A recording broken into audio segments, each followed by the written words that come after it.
Every day after school, I check the mailbox before Mom gets home from work. 6 weeks now, my fingers tremble as I sort through bills and catalogs, searching for that thick cream envelope with my name written in fancy calligraphy, Miss Claire Anderson. My imagination runs wild with visions of silk dresses and rose petals, of walking down the aisle before my big brother David and his bride-to-be. Did you hear anything about the flower girl dress yet? I ask Mom over dinner.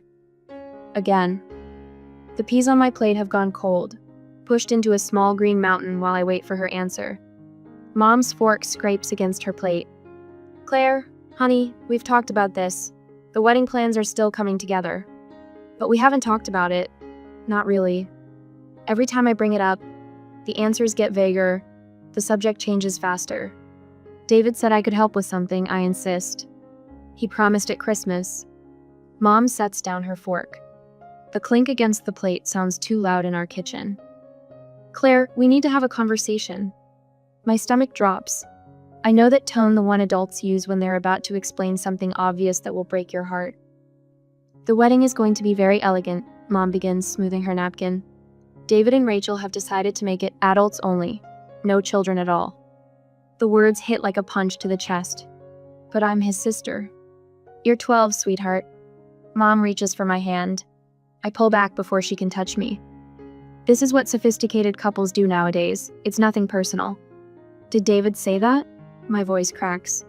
About me not coming? Mom's silence tells me everything.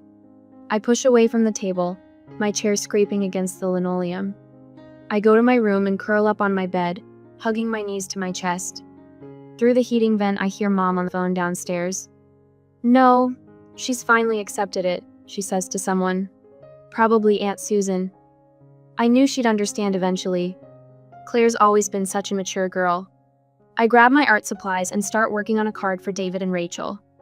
My hands shake as I draw hearts and flowers, carefully writing congratulations in my best cursive. Even if they don't want me there, I can still show them I care. The paper gets a little wet where tears drop, but I keep going. The morning of the wedding dawns bright and clear. Everyone else left last night for the hotel near the venue. The house feels huge and empty, my footsteps echoing through silent rooms. In my closet, I find the dress Mom bought me for Easter pale pink with a satin sash. Put it on carefully, smoothing the skirt. In front of my mirror, I practice walking slowly, the way I imagine a flower girl should. Head high, small steps, basket of rose petals held just so. I drop invisible petals on my carpet, marking the path to an imaginary altar where my brother waits. Thank you for helping make our day so special. I whisper to my reflection, the words I'll never get to hear David say. 2 weeks later, Mom spreads wedding photos across the kitchen table. I spot David in his tuxedo, Rachel radiant in white. Aunts, uncles, cousins, over 18 beaming in every shot. The space where a flower girl should be remains glaringly empty. See, you wouldn't have enjoyed it anyway, Mom says, patting my shoulder. It was very formal, lots of boring speeches. I nod, not trusting myself to speak. Each photo feels like proof that I didn't matter enough to include. When David and Rachel return from their honeymoon 3 weeks later, they bring me a t-shirt from Hawaii. Sorry you couldn't be there, kiddo, David says, ruffling my hair like I'm still 6 years old. Maybe next time, huh? I wear the shirt to bed that night, tracing the bright hibiscus flowers printed across the front. Maybe next time. The words echo in my head as I drift off to sleep, a shadow of doubt taking root in my heart. Because even at 12, some part of me knows there will always be a reason why next time isn't quite right for me. 2 years after David's wedding, the whispers start again. I've learned to recognize them now, the sudden hush when I walk into the kitchen, Mom's phone calls that move to the back porch, the way Joel won't quite meet my eyes at Sunday dinner. At 14, I understand more than they think. The signs multiply like winter frost spreading across a window. Joel's fiancée Sarah showing me her ring, but never mentioning bridesmaids. Mom storing white tissue paper and ribbon in the craft room, but changing the subject when I ask what she's wrapping. Dad's careful silence whenever wedding dates come up. The house fills with catalogs I'm not supposed to notice, thick magazines, with gilded edges showcasing reception venues and flower arrangements. One afternoon, I find Sarah's handwriting on a guest list left on the counter. My finger traces down the columns of names, searching. Anderson, Anderson, Anderson. Mom, Dad, Lauren, David, Rachel, Alex. The list stops there. Will I be at your wedding? I asked Joel one evening. We're alone in the den, some old western playing on television. He's sprawled in Dad's recliner the way he always has, but his laugh sounds wrong when he answers. It's adults only, Claire Bear, nothing personal. The old nickname stings worse than the answer. Like I'm still the baby who needed a cutesy title, not someone worth including. Later that week, I overhear Sarah in the kitchen, her voice rising above the clatter of dishes. But she's his sister. I don't understand why. Trust me, Mom cuts in. Claire understands. She's so mature for her age, always has been. The compliment twists in my chest like a knife. My maturity, once a point of pride, has become their favorite excuse. I spend Joel's wedding day in my bedroom, algebra homework spread across my desk. The house echoes, empty except for the slow tick of the grandfather clock downstairs. When the phone rings, I let it go to voicemail. 3 times, Mom's voice fills the kitchen when I go to prepare a meal. Claire, honey, just checking in. There's pizza money on the counter. The next morning, Mom spreads photos across the breakfast table, bright squares of happiness I wasn't allowed to witness. Look how beautiful everything turned out, she says, but I focus on my cereal, watching the squares of wheat turn soggy in the milk. That spring, Lauren gets engaged. My me only sister catches me after school, eyes bright with excitement. You'll be in my wedding for sure, she promises, squeezing my hands. I want you as a junior bridesmaid. For 6 months I believe her. I help her choose dresses, spending Saturdays at bridal shops where saleswomen bring us cucumber water and talk about the perfect shade of coral. Lauren holds fabric swatches against my cheek, declaring each one almost right until we find the perfect match. You'll look amazing in this, she says, and I smile so hard my face hurts. But the whispers start again when Lauren's future mother-in-law comes to visit. I recognize the pattern now. Closed doors, hushed voices, that particular silence that falls when I walk into a room. The thing is, Lauren tells me later, her voice small, Tom's family is really traditional. They think 18 is the cutoff for wedding guests. And since you'll only be 16, couldn't you wait until November? The words scratch my throat. I'll be 17 then. Almost 18. Lauren's eyes fill with tears. The venue is already booked, and Mom says, I know what Mom says. I stand up from her bed, where we've sat together planning her wedding since the engagement. I'm so mature for my age. I understand. 2 more years pass. I'm 17 when Alex announces his engagement over Christmas dinner. I watch my cousins Jennifer and Kate, both freshly 18, receive their gold-edged invitations in February. They show them off at Sunday dinner, the fancy calligraphy catching the light. I don't get it, I tell Alex in the garage later while he's fixing Dad's lawnmower. They just turned 18, I'm 17 and a half. He doesn't look up from the engine. Rules are rules, Claire. The words hit me like a slap. Standing there among the oil stains and garden tools, something shifts inside me a click, like a key turning in a lock. These aren't rules, they're choices. 4 times now, my siblings have chosen to exclude me. 4 times, they've decided I matter less than their image of a perfect wedding. That night, I delete the wedding planning boards from my Pinterest account. I unfollow the bridal magazines on Instagram. In my journal, I write 3 words. No more begging. When the whispers start for Alex's wedding, I don't strain to hear them. When Mom leaves wedding magazines on the coffee table, I stack them neatly in the recycling bin. At Sunday dinners, I pass the potatoes and ask about the weather, and pretend not to notice the invitation samples peeking from Alex's fiancée's purse. They want me to be mature about it? Fine. I'll be so mature they'll never see how much it hurts. I'll be so understanding they'll never guess that each exclusion has taught me exactly where I stand in this family, always on the outside. Looking in through frosted glass at the celebrations I'm not quite good enough to join. I focus on my college applications instead. Vermont looks beautiful in the brochures, all mountains and maple trees and places far from here. When Mom asks why I'm applying to schools so far away, I shrug and say something about their English program. I don't tell her that I've measured the distance, 8 hours by car, just far enough that no one will expect me at Sunday dinners anymore. The night before Alex's wedding, Mom knocks on my bedroom door. You're sure you'll be okay tomorrow? She hovers in the doorway, twisting her pearl necklace. We could set up a movie marathon for you, or maybe you could spend the day with Mrs. Peterson next door. I look up from my calculus homework and smile the way they've taught me calm, mature understanding. I've got this huge test Monday, I say. Actually, it works out better this way. More study time. She nods, relief softening her features. Of course I understand. I always understand. But I don't. And I never will again. Have you ever watched a pattern emerge, each repetition making the truth clearer until you couldn't ignore it anymore? Share a moment when you realized someone's actions were showing their true feelings, not just circumstances. When the acceptance letter arrives from the targeted university, I am ready to leave for Vermont, away from my family. But I will tell them eventually. During my first Thanksgiving home from college, I watch Mom arrange her good china, the plates clicking against each other as she sets them around the table. Everyone will be here soon, David and Rachel with their perfect marriage. Joel and his fiancée, Lauren, and her husband, Alex, and whatever girlfriend he's bringing this year. Claire, honey, could you fold the napkins? Mom holds out the stack of white linen, the ones reserved for special occasions.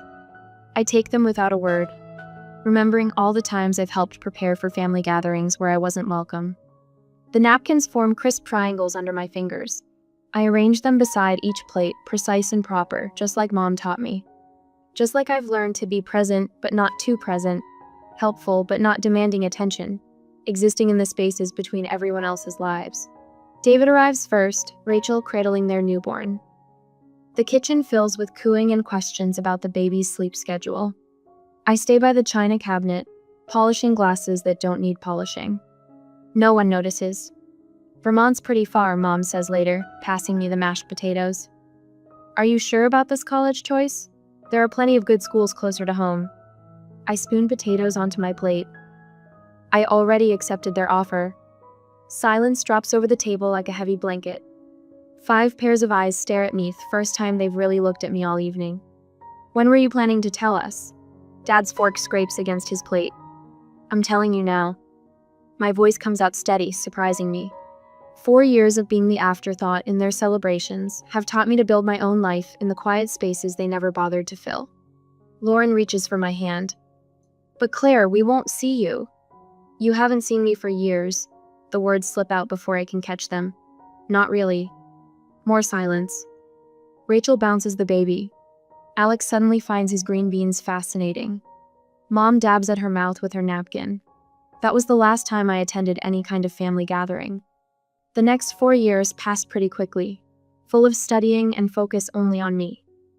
After graduation, I find an apartment in Burlington. It's small, just a studio with a kitchenette and a window that looks out on a brick wall. But it's mine. Every morning, I wake up to sunlight painting patterns on walls I chose, surrounded by furniture I picked out. No one else's wedding photos stare down at me. No empty spaces where I should have been but wasn't. Join us for book club Thursday? Maria from the library staff room asks, holding up her thermos of coffee. We're reading that new mystery everyone's talking about. Thursday used to be family dinner night. I haven't been to one in years. Count me on in. The book club leads to coffee dates, which lead to movie nights. Maria introduces me to her cousin who teaches yoga. Sarah from yoga class invites me to her art show. My calendar fills with notes in different colored inks, people who text to check if I'm free, who notice when I miss our regular meetups, who remember my birthday without Facebook reminders. Your potluck contribution was amazing, my neighbor Mrs. Wilson says, returning my casserole dish. Would you share the recipe? I invite her in for tea. She tells me about her grandchildren while I write down the ingredients. Her photos show every family member, even the smallest ones.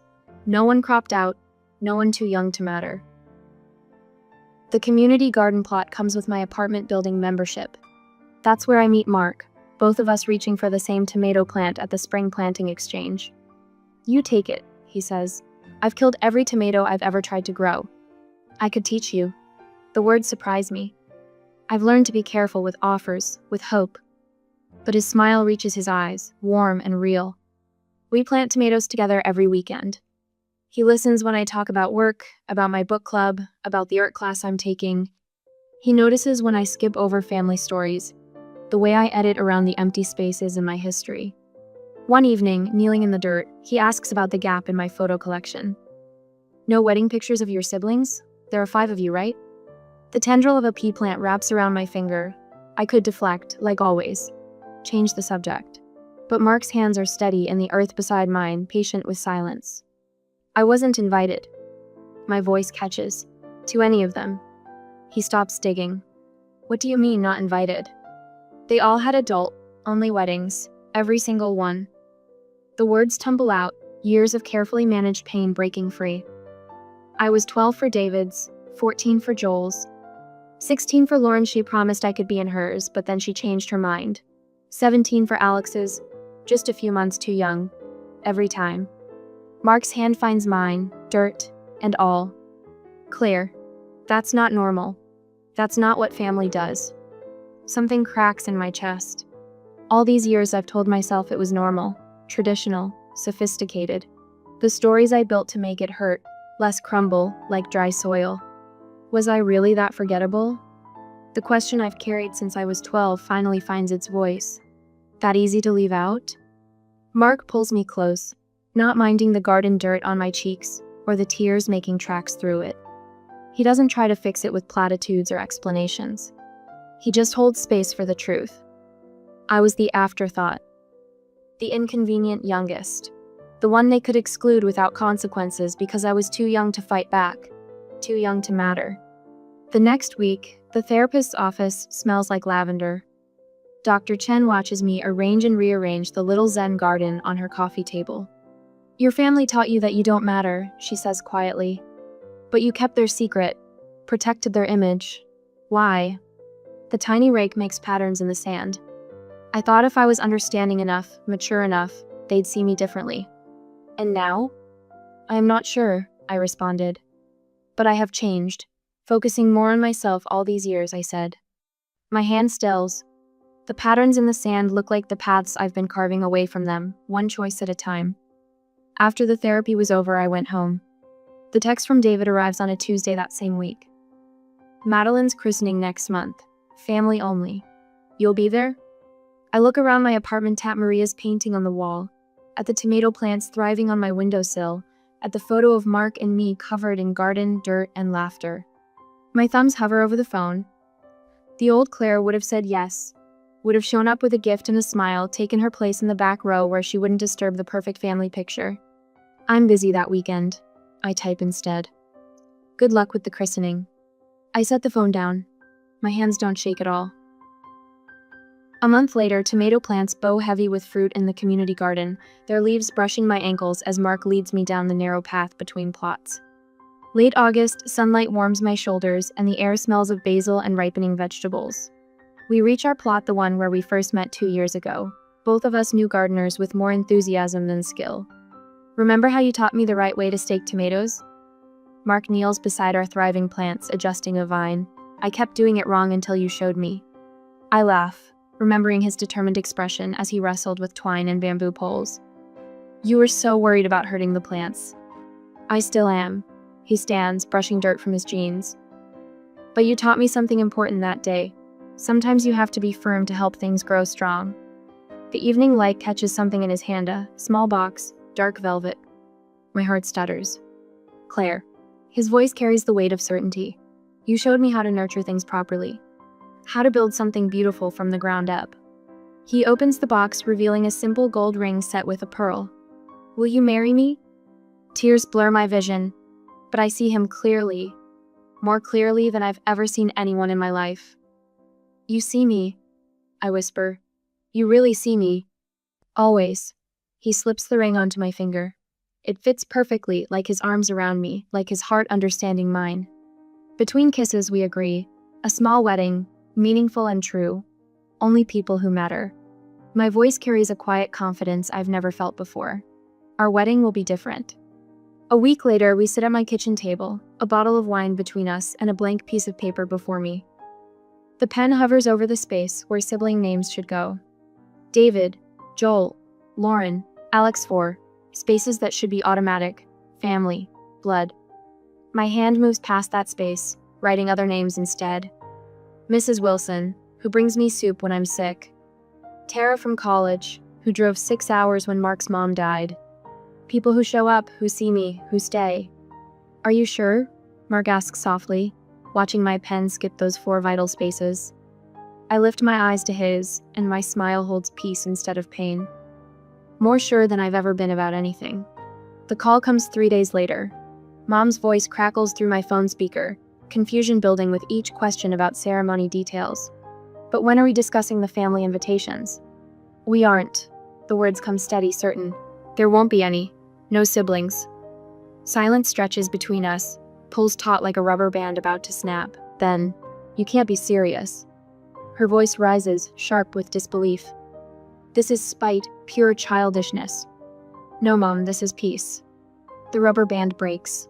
Calls flood in, one after another, my phone buzzing like an angry hornet's nest. Joel first, his lawyer voice trying to reason with me. Then Alex, all careful logic about family obligations. David, playing the eldest, threatening in that soft way of his. Mom and Dad won't come if you do this. Lauren calls last, her tears trickling through the speaker. But I'm your sister, your only sister. You were my sister when I was 16, too. My voice stays level, though my hands shake. 6 months, Lauren. You couldn't wait 6 months so I could be at your wedding. That was different. We had to consider extended family, venue requirements, adult-only policies, traditions. Each excuse falls from my lips like stones.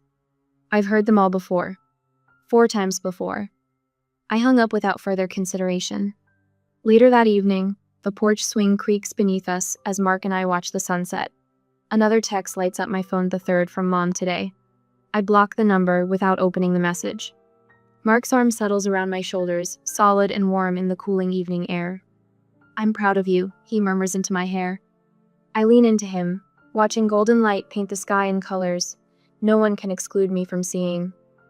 For the first time, I say, I'm proud of me too. Truth sits in my chest like a flower finally breaking through soil, reaching for light, growing strong. No more bending myself small enough to fit into spaces they never meant to make for me. No more pretending their excuses didn't shape my world. The wedding will be in our garden. Small, true, filled with people who choose to see me. And in the space where siblings should stand, there will be something better. Peace. A month later, the doorbell chimes just as I finish addressing the last wedding invitation. Through the front window's gauzy curtains, I spot 4 familiar silhouettes on my porch. My siblings, standing shoulder to shoulder like a firing squad. My hand trembles as I set down my calligraphy pen. The muscle memory of making room for them, of stepping aside, of shrinking myself small threatens to take over. But Mark's voice echoes in my mind. You deserve to take up space. I open the door and plant my feet firmly on the threshold. No invitation to come inside. Claire. David steps forward, his banker suit pristine even in the autumn heat. We need to talk. Lauren pushes past him, her mascara already smudged. How could you do this to us? The words they've rehearsed tumble out in a practiced cascade. Family means forgiveness. Blood is thicker than water. What about Mom and Dad? Each phrase lands like a stone meant to wear me down. Alex, ever the lawyer, delivers his closing argument. Now you're just doing what you accused us of, excluding family from your wedding. A laugh bubbles up from somewhere deep inside me. Not bitter or hysterical, just genuine amusement at his perfect lack of understanding. No, I say, my voice steady. I'm making one choice. You made 4. The silence stretches between us like a rubber band about to snap. Joel shifts his weight, uncomfortable the way he always gets when emotions run high. Lauren breaks first. Everyone's talking about it. Aunt Susan called Mom crying. What will people think when your own sister isn't invited to your wedding? And there it is. The truth beneath coordinated assault. That's always been the problem, hasn't it? My fingers trace the doorframe, finding strength in its solid wood. What people think, not how I feel. That's not fair, David protests. We were young, we didn't think.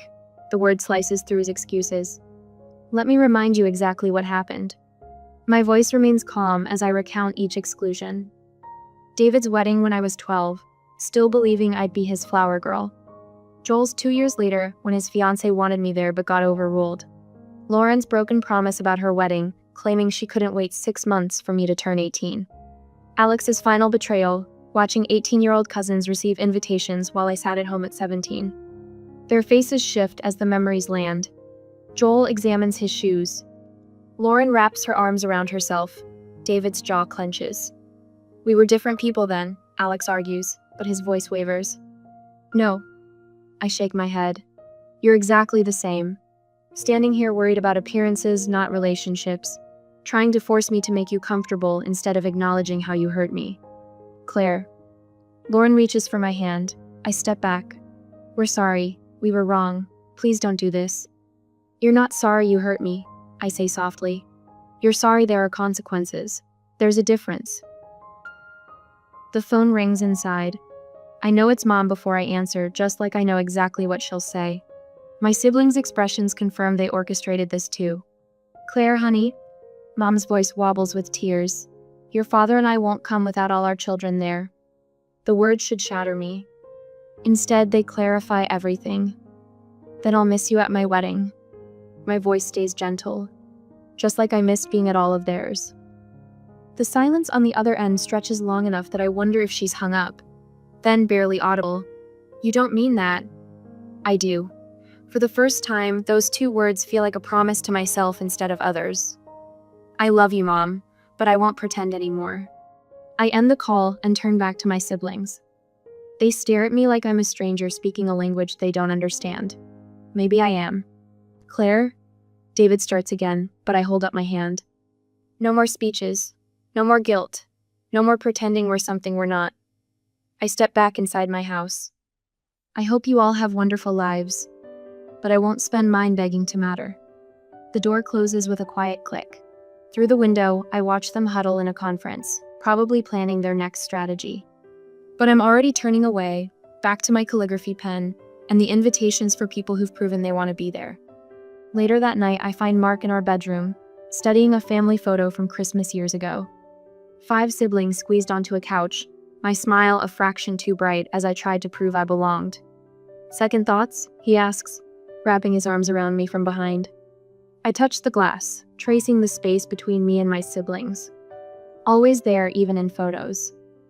No, for the first time I'm being honest about our relationship instead of pretending it's what I wished it was. Mark kisses my temple. You know what the hardest part of watching you go through this has been? What? Seeing how extraordinary you are and knowing they missed it. Their loss, sweetheart, their loss. I lean back against his chest, breathing in the familiar scent of his soap. The photo shows the family I tried desperately to be part of. But here, in this moment, I'm building the family I deserve on that sees me, includes me, celebrates me. One invitation at a time. 2 months later, sunlight streams through sugar maple branches, casting dappled shadows that dance across 80 white chairs. The morning air carries hints of wildflowers and fresh-cut grass. Mrs.